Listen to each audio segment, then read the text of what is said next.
السلام عليكم ورحمة الله وبركاته. ازيكم حبايبي؟ عاملين ايه؟ يا رب حبايبي تكونوا بخير. برج القوس حبايب قلبي، صفوا النية كده، اتفائلوا بالخير تجدوه، طلعوا الطاقة السلبية، صلوا على الحبيب وكمان استغفروا.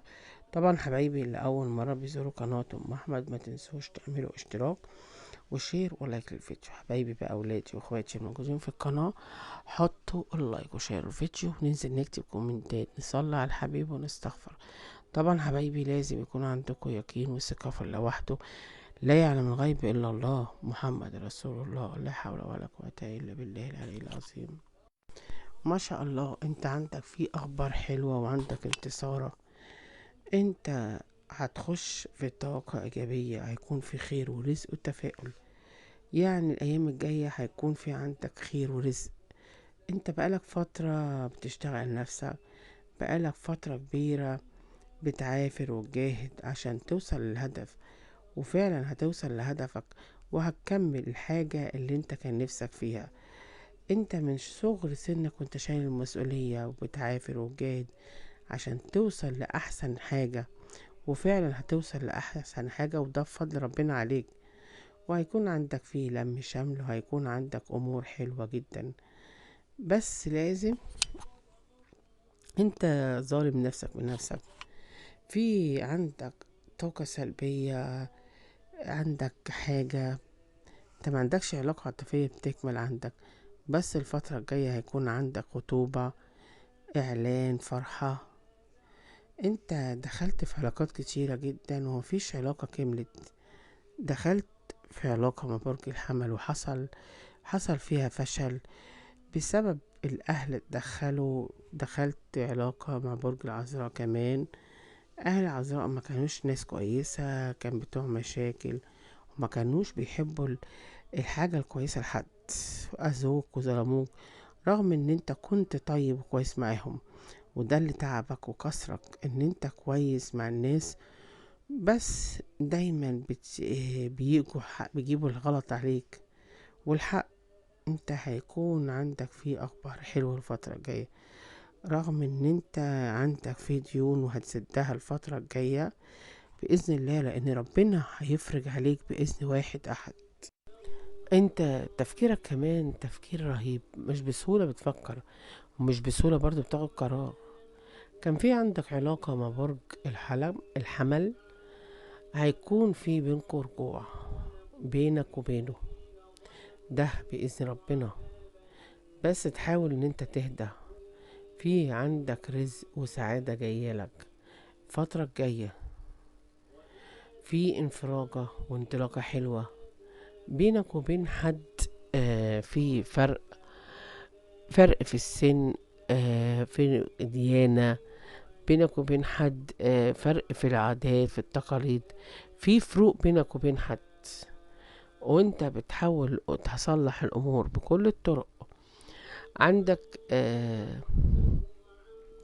عندك في واحدة ست مش كويسة بتعمل لك سحر بالمشاكل، ودي اخت الشريك، مرات الاخ. السحر ده هو اللي ملخبط حياتك، ما فيهاش الزواطة، وعامل لك مشاكل وعامل لك اذى. لا اله الا الله محمد رسول الله. انت بسم الله ما شاء الله، عندك في وظيفة جديدة وهتزود دخلك في الماديات، وهيكون دخلك حلو جدا الفترة الجاية. عندك في بشرة حلوة جدا جدا. في عندك أمنية في حياتك نفسك إنها تتحقق. الأمنية دي يا إما وظيفة يا إما مشروع انطلاقة، رغم إن أنت أعلنت الحرب وطلعت ناس من حياتك، بس بإذن ربنا هيكون عندك في انطلاقة حلوة. عايزاك تبشر بالخير، لأن أنت عندك في ارتباط وعندك في زواج وتحقيق أمنيات كتيرة بإذن الله، وبفضل الدعوات الست الكبيرة اللي دايما بتدعيلك ودايما بتعيط عشانك وعلى حالك. ربنا هينصرك وهينجيك من أي كرب الناس اللي موجودة في حياتك. انت من كتر طيبة قلبك دي تعباك. انت عندك في صدمة انت بتعاني منها، ودي مأثرة عليك، عاملة لك توتر شوية مشاكل. بس ما تقلقش، الأذى اللي جه عليك ووقع عليك ده بإذن ربنا، ربنا هيطلعك منه وهينجيك، وانت هتكون منصور وهتقف على الأرض صلبة، ده بفضل ربنا. عندك علاقة مع برج الحوت، ده ظلمك وأذاك رغم ان انت كنت طيب معاه جدا. كمان في عندكوا حد، عندك حزين والدموع نزل على الحد، يا اما انت يا حد عندك موجود في حياتك والشخص ده مصدوم صدمة كبيرة، وانتوا شايلين الهم عشانه، وانتوا بتفكروا في اللي هو فيه لان هو مصدوم.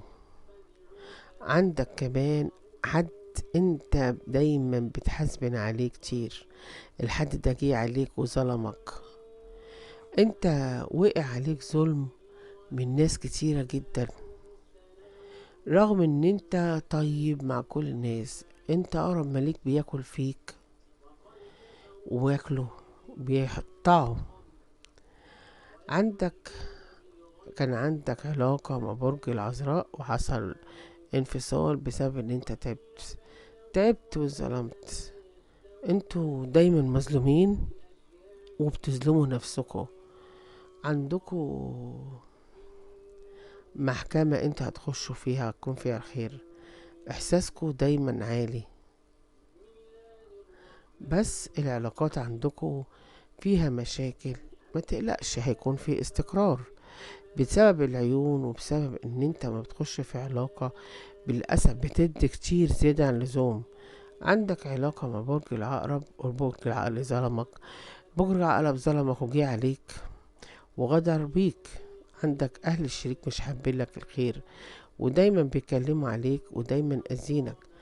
ايه، عندك اشتياق وفرحة وهتخش في قلبك الفترة الجاية، في فرحة حلوة جدا هتخش في قلبك، وهيكون عندك فيه نصيب حلو جدا، ده وبفضل ربنا عليك. عندك كمان حد آه حد من برج العقرب هيجي لك ندمان وهيتأسف لك. لا إله إلا الله محمد رسول الله.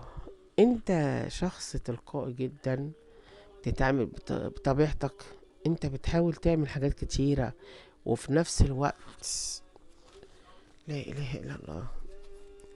عندك في علاقة مع برج الميزان، حصل انفصال ومستني الرجوع، هيكون عندك فيه مكالمة بينك وبين الفترة الجاية. لا إله إلا الله رسول الله. انت عندك كذا حاجة تبدأ تتفتح لك الفترة الجاية، في حاجات انت هتحصل عليها. كمان انت والشريك هتبدأ تظبط وهيرجع، وهيكون عندك في امور حلوة جدا بإذن ربنا. عندك كمان لو في حد بعيد عنك، في اشتياق ولهفة وفي رجوع. لا اله الا الله. ليه بتظلم نفسك؟ ليه ظالم نفسك؟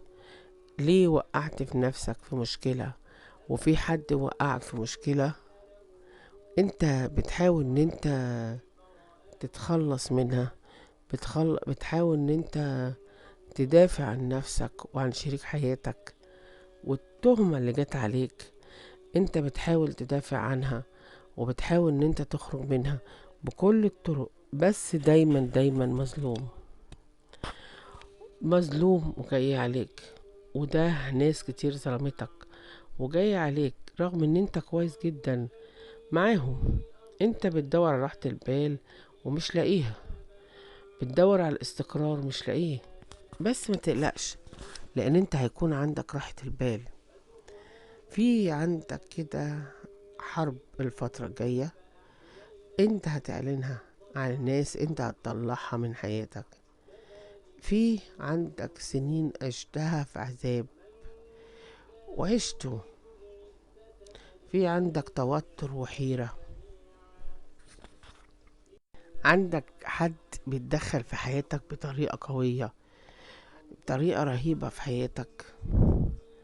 انت عندك صبر صبر صبر ايوب، يعني صبر على حاجات كتيرة جدا، على أذى وظلم.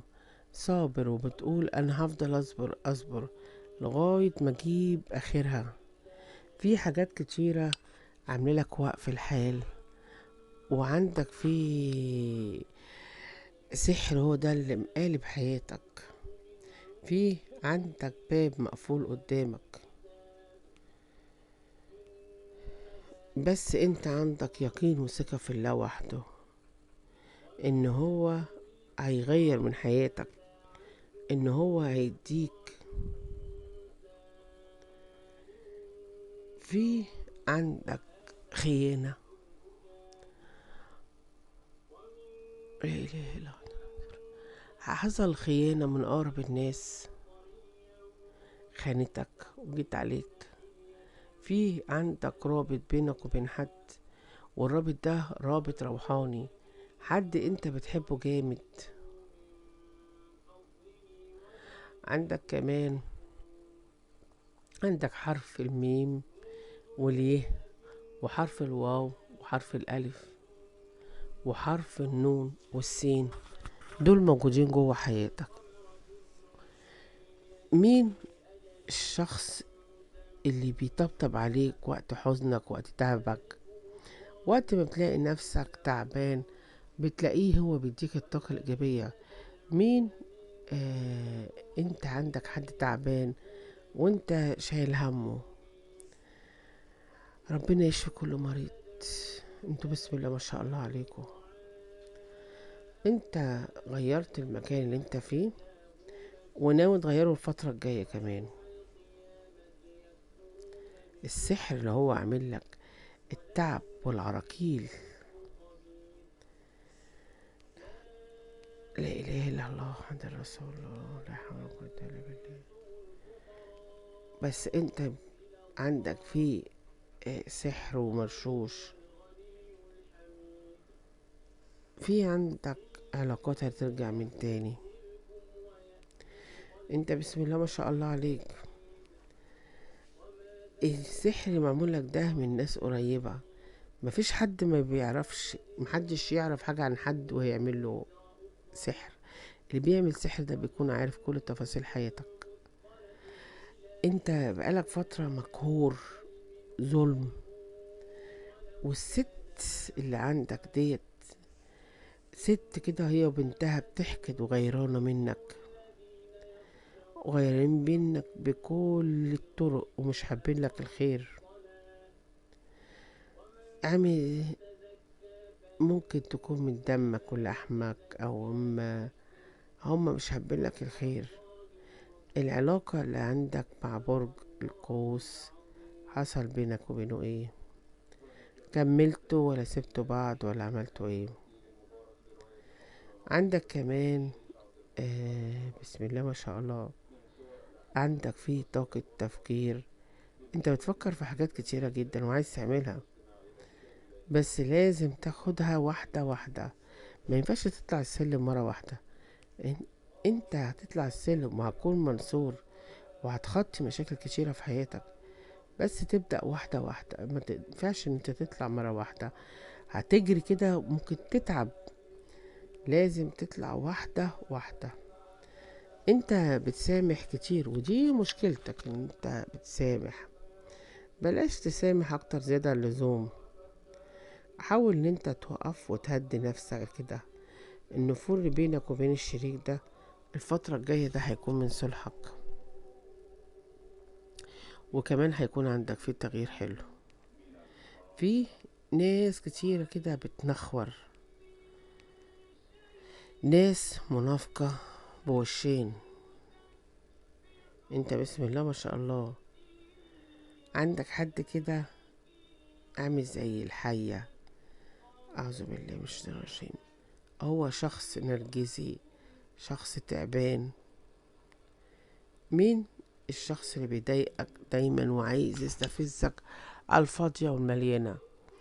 هو بكل الطرق عايز يستفزك، بيحب يطلع أسوأ ما فيك، بيحاول يحرق دمك. بس انت كمان في عندك ربط الأحداث مع بعض الناس اللي موجودة جوه حياتك. ليه عندك ألم في الجسم؟ عندك وجع في جسمك مش طبيعي، وده بسبب السحر.